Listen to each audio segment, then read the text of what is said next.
clue what no human brain would find because the information is too big. And I think this surprising element surprise me. AI1 surprise me. I give you information, surprise me what's in there in information.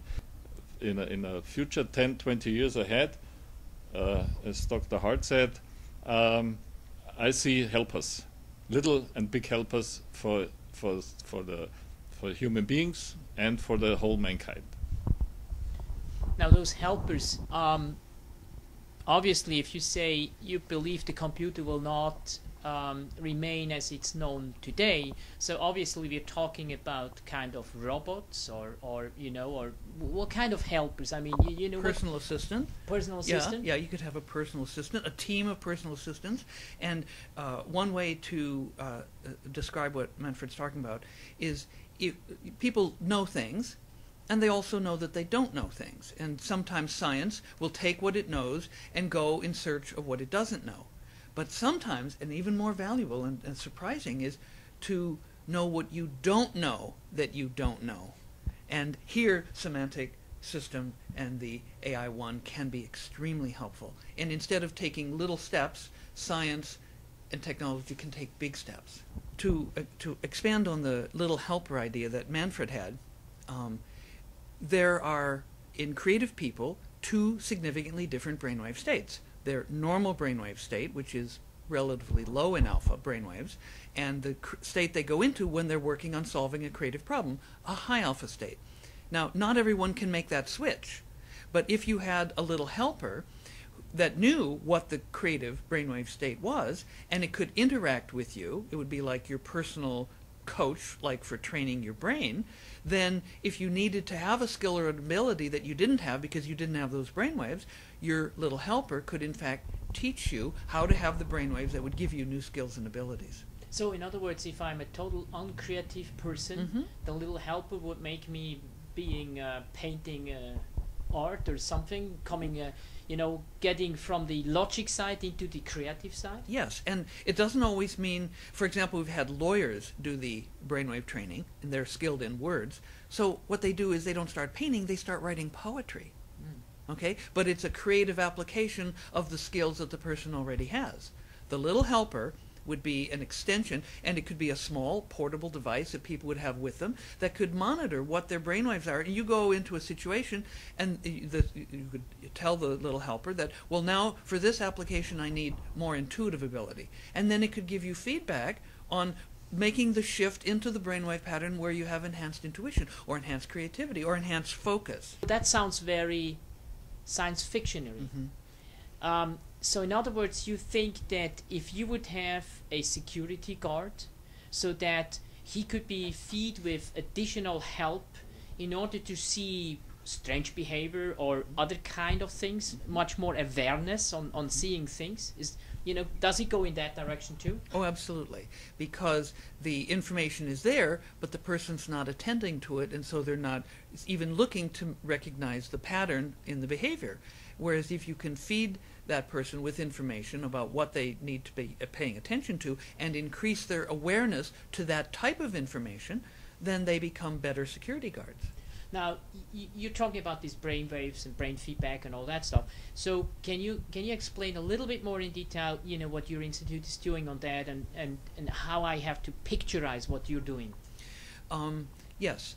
We are training people how to change their brainwave patterns in such a way that their central nervous system functions better, more creative, more intelligent. We can even reverse brain aging so that experts with this feedback process can learn how to have a younger brain.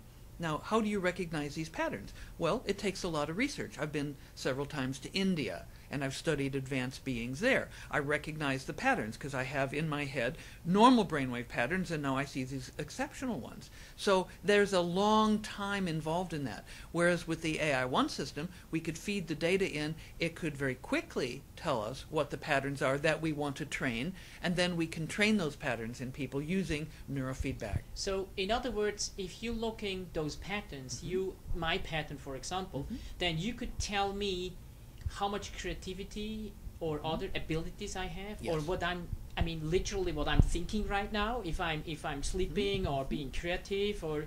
If we look at the brainwaves, we can tell if you're looking at the color blue or red. All the information is encoded in your brainwaves if we can read it properly, if we know what parameters to look for, and here's where we have the AI1 system. It helps us know what parameters to look for. So in other words, there is an inherent information, a pattern which is living inside those waves, those information already, and the point is how to get that visual to us, so that the system will tell us. So Manfred, why is that so complicated to get this inherent information out? I mean, it's there, so I would say, you know, normally I would think that any system could read that out because it's there. It's not so easy because the context, the interaction of this information is recursive connected. The information is distributed over the whole information packet, yeah. And to find the interconnection, to find the recursive tree, the hierarchy in the information is not so easy as it is supposed to be. It's very complicated because and with a normal computer it's not to do, because a computer has to search and he has to try several ways, and then one way is a dead end way, so he has to go brute force. With the normal or with the today's computer technology, if you try to find all this structure, every structure in an information, then you end up with 2 or 3, 5 or 10 or 100 years of processing time, because the computer must brute forward, follow every possibility in the information, and must mark the found one. And so it's from the performance first is nearly impossible to find all that, and then the result is as good as the searching algorithm, and you cannot be sure that you found every connection and every information, because you are not sure if your algorithm is the best or the optimum. Now, as I understand, AI1 also has some mathematics inside, obviously. So what's different on those algorithms? So, I mean, they are not made by humans then? No. They are made by nature. And I do not claim that I made this algorithm, I found it. It's in the nature. If you're, so to say, a part of the system, how do you make sure that you find something which is describing the system? Of course, you never can be sure that this is something that's in the nature. If you make any change on this algorithm, the outcome becomes worse. And so this algorithm is the optimum from something. Now, how do you judge the outcome? So, I mean, if you say it comes worse, so that must be a kind of a meter, how you measure. Very simple, yeah. If you change something on the algorithm, you don't get any net, you don't get any result that's sharp.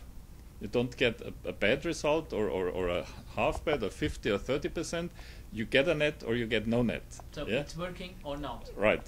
So it's like pregnant. Yeah, it's not a little bit pregnant. So you are pregnant or you are not pregnant. And this is for me an indicator that there is some essential, some basic, because it's sharp. How would you judge on that? I think it's a way of understanding that it really does come from deep principles of nature. Because if you change things in physics, like you change the fine structure constant just a little bit, or you change, say, the way that water, when it becomes a solid, becomes lighter than the liquid, which is very unusual in materials, you change any one of those parameters and you don't have life. It doesn't develop. The universe doesn't develop. And so the fact that if you change something in the algorithm, that it doesn't form neural nets, suggests that at least it's a significant maximum. We don't know if it's the ultimate maximum, but it's certainly a local maximum of very great extent. So it's one indicator that it's a very generative, fundamental principle. Yeah. I'd like to talk a little bit about pattern recognition. Many of the patterns that we work with at the Institute have come from more than 30 years of observation of this complex